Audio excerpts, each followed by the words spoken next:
Number 153 یہ مکتوب شریف میاں شیخ مزمل صاحب کی طرف صادر کیا گیا ہے اس بارے میں کہ خلاصی تام غلامی ما سوا سے ما سوا اللہ کی غلامی سے اپنے آپ کو بالکل ختم کر دینا یہ مربوط ہے فنائے مطلق کے ساتھ۔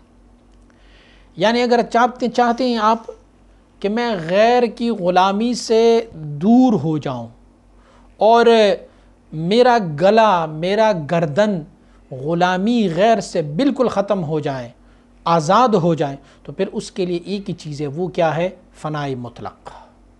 اپنے آپ کو ذات میں اتنا فانی کر دو کہ ما سوا اللہ سب کچھ آپ کی ساحہ دل سے باہر نکلے، ساحہ باطن سے، ساحہ سینے سے بالکل نکلے۔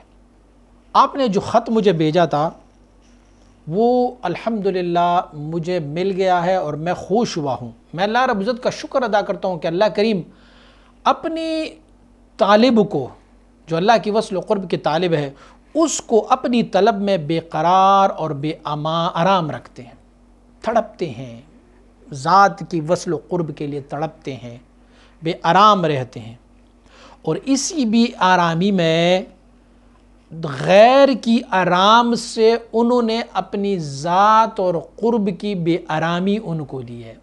غیر پر آرام حاصل کرنے کے بجائے انہوں نے اپنی ذات کے لیے، اپنی قرب کے لیے ان کو بے آرامی بخشی ہے۔ لیکن اپنے آپ کو غیر کی غلامی سے مکمل طور پر آزاد کرنے کا ایک ہی طریقہ ہے کہ بندے کو اللہ رب العزت فنائے مطلق پر مشرف فرمائے۔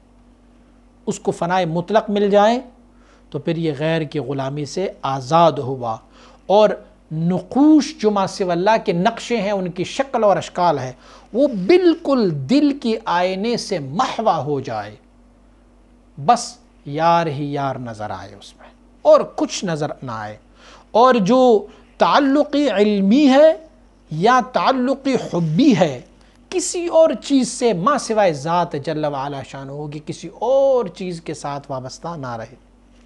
تو آپ پوچھیں گے اس میں تو حضور سید عالم صلی اللہ علیہ وسلم کی ذات بھی غیر میں آ گیا، وہ تو ذات باری تعالیٰ نہیں ہے، پیر و مرشد بھی، صحابہ کرام، تابعین، تبع تابعین، ماں باپ، ان ساروں کو نکالنا ہے، سب کو ایک سائڈ پہ کرنا ہے؟ نہیں، یہ سب وسائل ہے وصول الی اللہ کے لیے، تو وسائل کو بھی آپ نے رسپیکٹ اور عزت۔ ہاں، وہ چیزیں جو تیرے اور تیرے رب کے درمیان حائل ہو جائے وہ ما سوا اللہ ہے۔ چیز دنیا از خدا غافل شدن، نیک قماش و نقرہ و فرزند و زن۔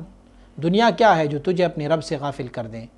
مال دولت، سونا چاندی، بیوی اور بچے، یہ دنیا تب بنی جب یہ تیرے اور تیرے رب کے درمیان حائل ہو جائیں، تو تب یہ دنیا ہے۔ تو آپ ایسی چیزوں کو جو آپ کے اور آپ کے رب جل وعلا شانہ کے درمیان کوئی حائل ہو جاتے ہیں، سب کو اپنے ساحہ دل سے باہر نکال دے، اپنے آئینے دل سے اس کو محو کر لے، اور آپ کا کوئی بھی مقصود اور کوئی بھی مراد ما سوائے ذات کا کچھ نہیں ہوگا۔ اگر تجھے یہ کچھ نہیں مل سکتا تو وَدُونِهِ خَرْطُ الْقَطَادِ، اس کے علاوہ خاردار درخت پر ہاتھ پھیرنے کی مترادف ہے۔ آپ وہ جو انڈین لوگ کہتے ہیں کہ بغل میں چوری اور منہ میں رام رام، طلب اللہ رب العزت کی کر رہے ہو اور محبت اہل دنیا اور دنیا کے ساتھ کر رہے ہو، یہ تو ممکن ہی نہیں ہے۔ آپ ان کو نصیحت فرما رہے ہیں، اگر آپ کو راہ سے ہٹا دی کوئی بھی چیز، چاہے وہ چیز نرم ہو یا سخت ہو، تو نرم بھی اگر آپ کو رستے سے ہٹا دیں تو بھی وہ نرم برائی ہے آپ کے حق میں، اور اگر کوئی سخت چیز بھی تجھے اپنے رستے سے ہٹا دے تو وہ بھی برا ہے۔ مطلب کیا ہے؟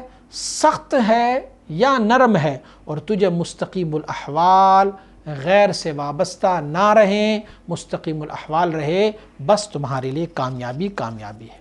آپ ارشاد فرما رہے ہیں، فرماتے ہیں آپ کی غربت شما بتطویل انجامین، یعنی آپ کی غیر حاضری جو ہے وہ بہت طویل ہو گئی ہے۔ فرصت غنیمت است، جیسے آپ کو فرصت ملے نا تو یہ غنیمت جانو اور آ جاؤ۔ آپ کہہ رہے ہیں کہ میں اپنی یاروں کے ساتھ، اپنی مریدوں کے ساتھ، ان کے ساتھ محنت کر رہا ہوں، یہاں مصروف ہوں۔ فرماتے ہیں اگر آپ کی یار اہل ہے پھر آپ کو رخصت ہونے میں کیا توقف ہے؟ یعنی اگر آپ کی مریدین اہل ہے تو ٹھیک ہے نا، وہ آپ کے مریدین ہے، اہل ہے، تو آپ میرے پاس کیوں نہیں آ رہے؟ آ جاؤ میرے پاس، وہ اہل ہے۔ اور فرماتے ہیں اگر وہ نا اہل ہے خدا نخواستہ تو پھر کیا ضرورت ہے کہ آپ وہاں ان کے ساتھ رہیں؟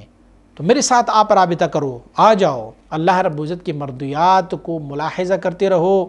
اگر عالم آپ سے راضی ہے تو بھی ٹھیک ہے، اور اگر عالم ناراض ہے تو بھی ٹھیک ہے، لیکن رب راضی ہونا چاہیے، اللہ رب العزت راضی ہونا چاہیے۔ اپنے مقصود کو آپ اللہ رب العزت کی رضا جانیں۔ اگر مخلوق اللہ کی رضا میں تجھ سے راضی ہے تو ٹھیک ہے، اگر اللہ کی رضا میں مخلوق ناراض ہے تو ناراض ہونے دو۔ پھر رخسار من اینجا و تو در گل نگری، ایک محبوب نے اپنے محب کو، عاشق کو یہ کہا، وہ باغ میں گئے تھے تو وہ عاشق جو تھا نا وہ تعریف کر رہے تھے کہ میری یار کا چہرہ جو ہے نا وہ یہ پھول میں چمک رہا ہے، دمک رہا ہے، اور میرے محبوب کا چہرہ گلاب جیسا ہے۔ تو وہ محبوب نے اس کو کہا کہ میرا چہرہ ادھر ہے اور تو ابھی بھی گل کی طرف دیکھ رہا ہے، پھولوں کی طرف دیکھ رہا ہو، مجھے دیکھو بھائی، میں سامنے کھڑا ہوں تو مجھے دیکھو۔ تو آپ فرماتے ہیں کہ آپ کو تصوف اور اپنے مریدوں کا بڑا پڑا ہوا ہے کہ میں مریدوں کی اصلاح کرنے لگا ہوں۔ فرماتے ہیں تیرا یار رخسار ادھر ہے تو اس رخسار کے پاس آ جا۔ یا دوسرے معنی یہ ہے کہ تیرا یار اور تیری یار کا جو رخسار ہے وہ حضرت ذات باری تعالی جل وعلا شانہ ہے۔ دوسرے لوگوں کی طرف کیا توجہ رکھا ہوا ہے؟ اپنی توجہ اپنی ذات رب کائنات کی طرف رکھو، وہی تمہارے لیے یار ہے۔ تو آپ نے فرمایا رخسار من اینجا و تو در گل نگری، میرا رخسار ادھر ہے اور تو ابھی بھی پھولوں میں دیکھ رہے ہیں کہ یہ پھول میرے یار کے چہرے جیسا ہے۔ تو یار کے چہرے کو دیکھو، ان سے وابستہ رہو۔ پھر